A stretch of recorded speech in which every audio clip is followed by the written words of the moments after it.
haunting, isn't it? The theme music from Peter Weir's classic 1975 film Picnic at Hanging Rock. The film was based on Joan Lindsay's novel of the same name, which was published 50 years ago this year, and it tells the story of a group of well-to-do schoolgirls who disappear very mysteriously during a picnic in a very spooky and primal place in fertile country 75 k's northwest of Melbourne, Hanging Rock. Now, a very handsome new book looks at Joan Lindsay's life and work. It's called Beyond the Rock, and it's by Janelle McCulloch, who joins us right now. Hi, Janelle. Hello, Michael. Lovely to be here. Welcome to the studio. Just remind us of the story that the novel tells, because there'll be people listening overseas who perhaps don't know this story. Of course. It's a very simple story. It's about a group of schoolgirls from a prestigious ladies' college who go on a summer's picnic to Hanging Rock, which is a very haunting outcrop of rocks just north of Melbourne. They go with their French mistress and their mathematics mistress and a driver as escorts. 3 of the girls go for a walk on the rock, and they subsequently disappear, and so does the mathematics mistress. One of the girls is found, but the rest of the missing group are never found. Excuse me. And the mystery is never solved, which is why it has endured for 50 years. And the luminous girl who's the sort of leader of this group is called Miranda. Miranda. Yes. Yeah. Now, let's talk about, before we talk about the truth or falsehood or the fantasy behind all of this, tell us about the woman who wrote this intriguing tale. Joan Lindsay, what was her childhood like? Joan Lindsay grew up in quite a large mansion in St Kilda in Melbourne. They had about half a dozen staff. Her father was a lawyer and then became a High Court judge. So her grandfather had been Governor General of Tasmania, and they had come from a very affluent family in England. So they're real colonial blue bloods. Absolutely. And but they had an enormous garden at this mansion in St Kilda. She always said she was very influenced by gardens and by landscape, and that comes through in this novel very strongly, because it really is a novel that is as much about landscape as it is about people. Oh, it's entirely about landscape. I mean, it's about the rock and this force that seems to emanate from the rock. And you feel it when you go there, don't you? Oh, I mean, absolutely. It's a spooky place to visit. The Indigenous Australians believe it's quite a sacred place, much like Uluru is, which is rock. They regard it as a very special place, and a lot of things have happened there over the years, a lot of turbulent things. But when you go there, it does seem to have this atmosphere there, and it's very hard to ignore. And the rocks themselves do look like faces, look like these old Indigenous tribal men.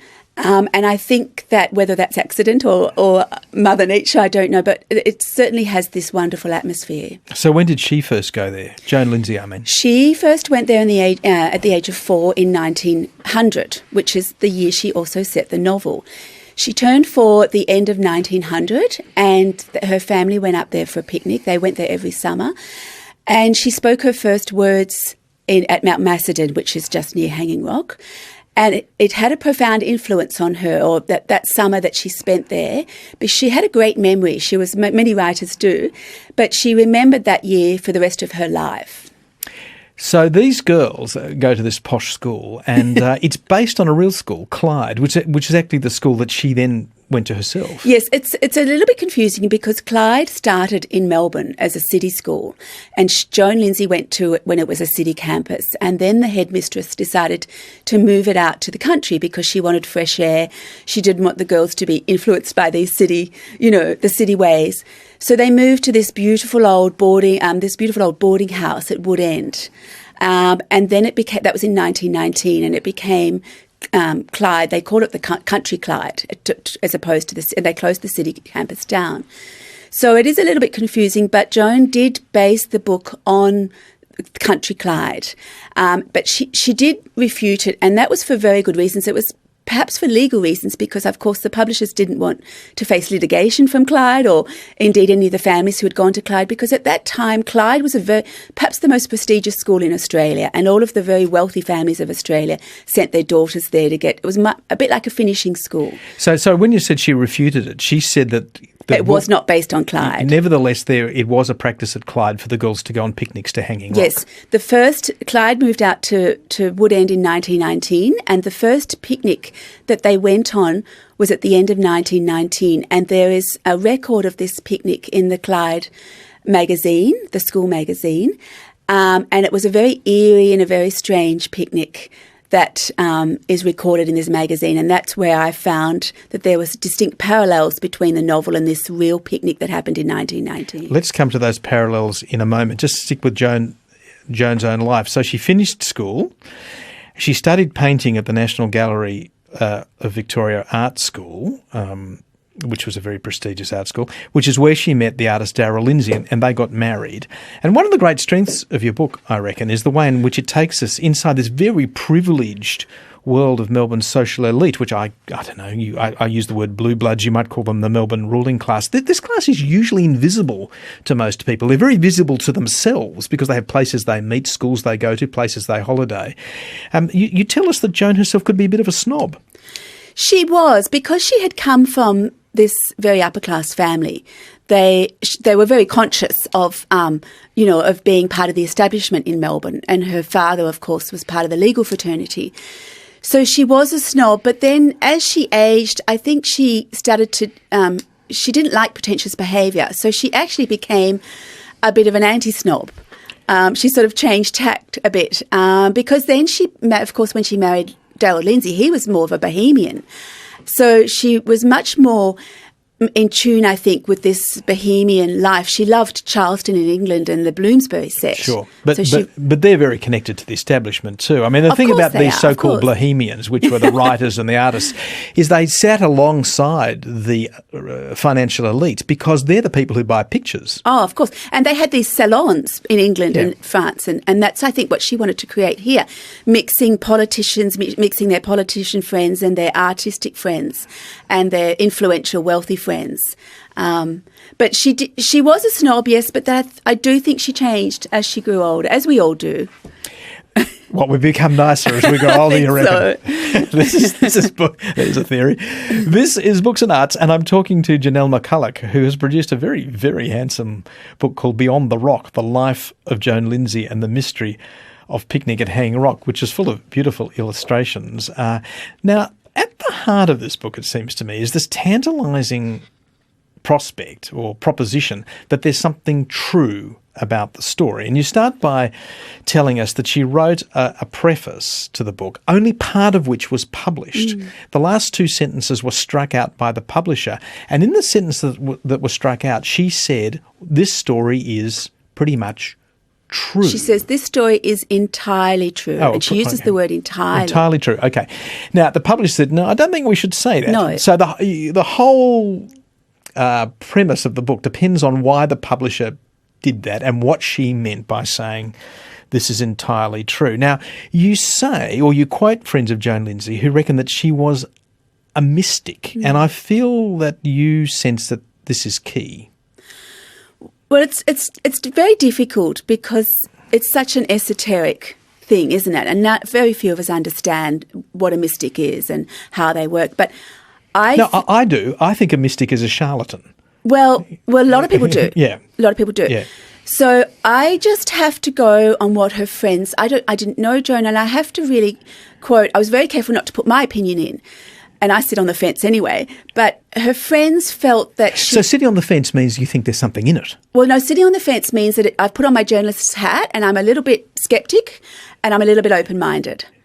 Because when you're writing a book like this, I'm really just the storyteller, so I really had to gather all the information, interview all her friends, put them in and let other people have their opinion. All right. So she had an odd relationship with time, you say? Yes. Well, she could read the landscape like the Indigenous Australians could. She had an affinity with the landscape, but she certainly seemed to be able to read things in the landscape in terms of, what mystics can do. But she could also, even Peter Weir, he said he had his own experiences at Gallipoli. So they kind of shared this thing that they had. But I'm not sure.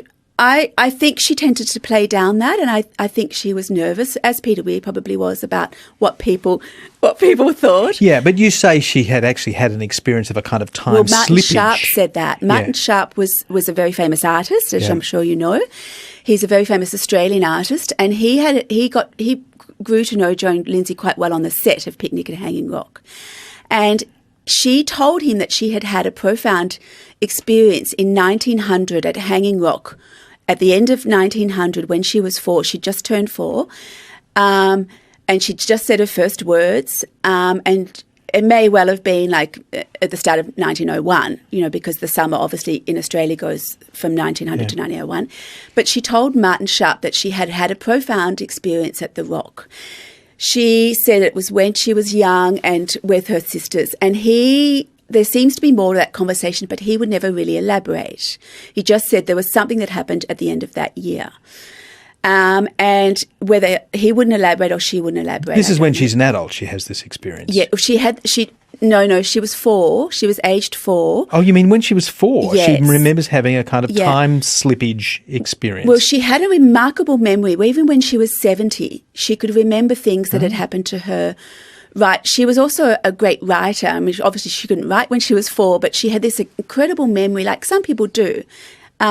Particularly writers, that's a sort of a skill. Some people learn it, some people are born with it, but journalists have it too. So she remembered things that had happened to her, but something quite profound must have happened to her for her to. I mean, I went round Australia when I was 3.5 with my parents for 4 months, and I remember that. Yeah. I remember, Darwin and all these sorts of things. So I do think you can remember snippets of your life from 4. Because when you turn 5, of course, you're almost, she had. This is what Martin Sharp said, that she had this profound experience at Hanging Rock at the age of 4 in 1900. I think that's why she set the novel during this pivotal year. But her parents had also, just as a little aside, her parents had gone back to England to live, leaving her and her sisters in the care of their staff at St Kilda. So she had had this great sense of loss of her family for most of 1900. So I think that might have also affected her. Okay, now let's come to this key question. What did she mean when she said this story is entirely that true? Is the whole question that because when I found that foreword, that original foreword that she had written, and it's hers, it's typed up, and it was in her part of the archives that had come from her. I thought, oh my goodness, because when a book is a novel, you don't need to. You just write a very nice short foreword saying this or that. Conversely, if a book's non-fiction, it says that on the back jacket. So she played with the idea that it might be true by putting a newspaper story at the start of it, a newspaper story she had written. Of course. Yeah. To create the illusion that this was based on a real event. Yeah. So it seems to me you've got two choices if you say the story is true. Either you say it's based on a real crime, there were girls who disappeared and we can discover the circumstances of those if we do some research. To me that seems unlikely because Clyde was a famous school and I can't imagine girls just vanished and were never reported, especially so late in the 20th century. But perhaps that's what you're referring to. And you think that there is a true crime that is yet to be fully drawn out. Well, the girls who disappeared weren't part of Clyde. They were in the 1800s. Right. So Clyde came along in 1919 and the girls went on a picnic. They didn't disappear on the picnic, but there seems to be some kind of very strange event that happened at that picnic. The girls were up there until... So hang on, so there was an earlier disappearance? Yes, and that's all in the biography. Yes. So who are these people who disappeared? Well, in the Victorian Police Gazette, which was an internal gazette distributed between police stations weekly between the 1850s and up until the early 1900s, there is evidence of 2 girls disappearing in the Clyde, Woodend, Mount Macedon area at a certain time that I was told to look, but there's not enough evidence for me to go further or to put it into the book. Right. Okay. Because this is the strangeness of the way it's all very strange. Well, it's a strange way you've written the book because you start by telling us that she said it's entirely true. Yes. And you return to that quotation twice in the course of the book. And then we get to the end and you say, actually, I know that it's entirely true, but I'm not going to tell you why it's entirely true. So I've just read this enormous book, but you get to the very end and say, maybe I'll tell you in another book. I have to apologise because we had to make I had actually, much like the original novel, I had a few extra chapters. But what is it that you know you're not saying in the book? Well, the publishers and I made a decision that the book had to be first and foremost a biography, right? So it had to be a biography about Joan's life. We had to address Picnic at Hanging Rock because it was a work of Joan's, but we had to. It really was a biography. There's a whole other book about the girls that could be written, but it's a Which separate would story. say what? Well, we need to do a little bit more research, or someone else does, because perhaps it needs to go to... But the reason but look, you draw us in with this idea that this book is entirely true. No, I've drawn you in with the idea that this book is a biography about Joan Lindsay's life. But right at the start of the book, you've said, and Joan Lindsay said it was entirely true, and the publisher made her cross that out. Yes. But you are saying to us, so what did she mean by entirely true? So did she mean that I'm not Joan Lindsay, so I can't tell you.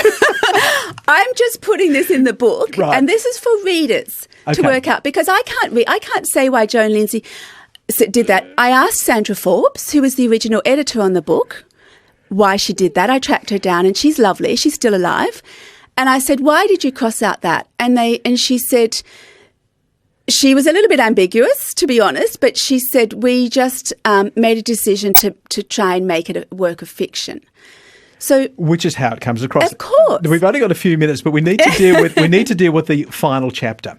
So in 1987, 3 years after Joan Lindsay died, a final chapter of the book was published. And everyone had always known there was this chapter that had been excluded from the published version. Yeah. A chapter which revealed that, in the story, the girls had disappeared not because of a crime. They disappeared into a parallel time dimension through a kind of cleft in the rock, which seems to me to be a very 1960s solution to the mystery. So is that what Joan meant when she said the story was entirely true, that actually there had been slippage of the girls into time, and she believed that's where those other girls had gone? They'd been swallowed by time. Her great-grandfather was a police magistrate at Kyneton in the late 1800s. So that's in the biography as well, about her family. And I don't think that's what she meant. I think she was going into a sort of a spiritual realm with that chapter. But there is certainly evidence that she told Patricia Lovell more about the book. And who was the producer of the film? Patricia Lovell was the producer of the film, because Patricia Lovell there was interviews, I believe they're with the ABC, where she says that she knows a lot more about it. And she told Peter Weir a lot more about it as well. But for good reasons. They have all just tried to leave it a mystery. And we have done that too, because if we roll over too many rocks and too many stones, we're going to lose a bit of the beauty of the original novel. So I know it's frustrating, and I'm with you all the way, but we had to kind of draw a line somewhere. So I hope you can forgive us, but this really was a biography about Joan Lindsay first and foremost. Well, it's a fabulous biography with this kind of infuriating thing that you don't tell us. I can't disguise that. So the film does sort of go down the spiritual way, doesn't it? The mystical way. I mean, in a way, those girls are kind of elevated into something sort of sensual and otherworldly by disappearing, which personally I find a rather creepy kind of moral. Do you see what I mean? I mean, if the girls disappear and they've got grieving families, the idea that something transcendent and wonderful happened on the rock, I think it's a bit odd. Well, it is. I think that's a little bit of the poetic license of the film. But I'm with you all the way. I think it's a terribly tragic and traumatic story, and what the families must have felt, both the fictional families and the real families.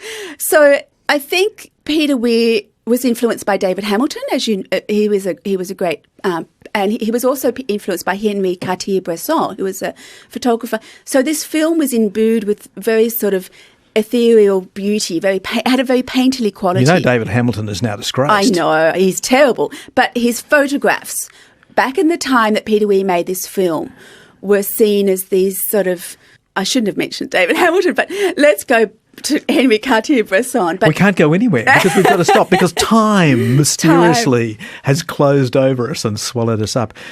Janelle, thank you for putting up such a good fight. Thank you so much for interviewing me. It's been a pleasure, Michael. Janelle McCulloch's book is called Beyond the Rock, The Life of Joan Lindsay and the Mystery of Picnic at Hanging Rock. It's published by Echo Publishing, and yeah, look, it's a very beautifully produced book with lots of photos. It really does evoke the world of the story and the very privileged class in which Joan Lindsay was accustomed to living.